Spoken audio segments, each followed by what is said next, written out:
Bismillahirrahmanirrahim. Assalamualaikum warahmatullahi wabarakatuh. Selamat pagi teman-teman, dan selamat pagi juga kepada Ibu Farid Imro'atus Sholihah yang telah memberikan kami kesempatan untuk menyampaikan materi kali ini yang membahas tentang keterampilan menjelaskan. Sebelum kita mempresentasikan makalah hari ini, saya akan berkenalan terlebih dahulu. Saya Lia Nur Habibah, kelompok 18 dari jurusan Tadris Matematika semester 3 kelas C. Keterampilan menjelaskan. Apa sih itu? Ada 4 unsur yang mendasari pengertian menjelaskan, yaitu yang pertama, mengorganisasikan isi pelajaran, yaitu materi atau bahan yang akan disampaikan harus dirancang terlebih dahulu, baik dari sisi ruang lingkup dan urutannya, dari yang sederhana menuju yang kompleks, dan dari yang mudah menuju yang sulit, dan lain sebagainya. Yang kedua, menunjukkan hubungan. Artinya, mengadakan kaitan antara konsep atau teori yang dipelajari dengan realitas kehidupan sehari-hari siswa. Yang ketiga, dengan menganalisis antara sebab dan akibat suatu penjelasan agar semakin memberikan pencerahan dan segalanya menjadi lebih jelas.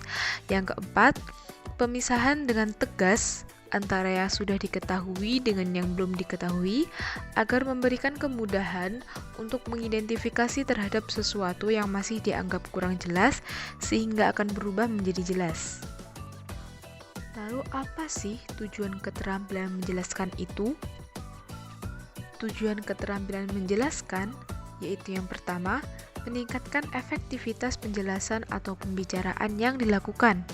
Yang kedua, memproyeksikan tingkat pemahaman yang telah dimiliki siswa melalui penjelasan yang telah dilakukan.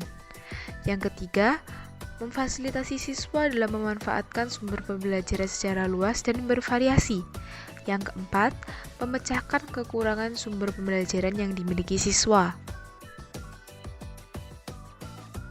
Bagaimana unsur-unsur dalam keterampilan menjelaskan?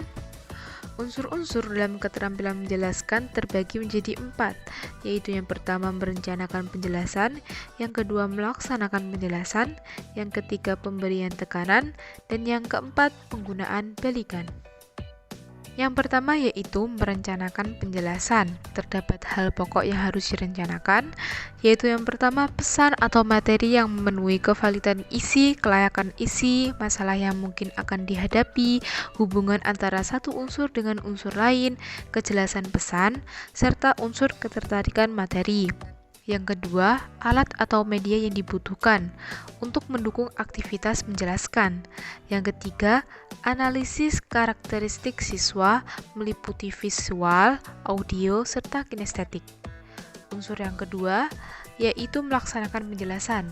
Adapun unsur-unsur yang memperjelas penyampaian materi antara lain, kepastian berbicara, penggunaan bahasa yang baik dan benar, susunan kalimat yang sesuai dengan perbendaharaan bahasa yang dimiliki siswa, serta menghindari pengulangan sungguh kata yang tidak perlu seperti dan lain sebagainya. Selain itu, dalam menjelaskan kita juga bisa menggunakan ilustrasi dan contoh. Ada 2 macam pola yang menghubungkan antara contoh dengan penjelasan, yaitu yang pertama pola induktif, yaitu memberikan contoh terlebih dahulu kemudian ditarik kesimpulan umum. Yang kedua adalah pola deduktif, yaitu kesimpulan umum, rumus dikemukakan dahulu, kemudian diberikan contoh-contoh secara rinci untuk memperjelas hukum. Unsur yang ketiga yaitu pemberian tekanan.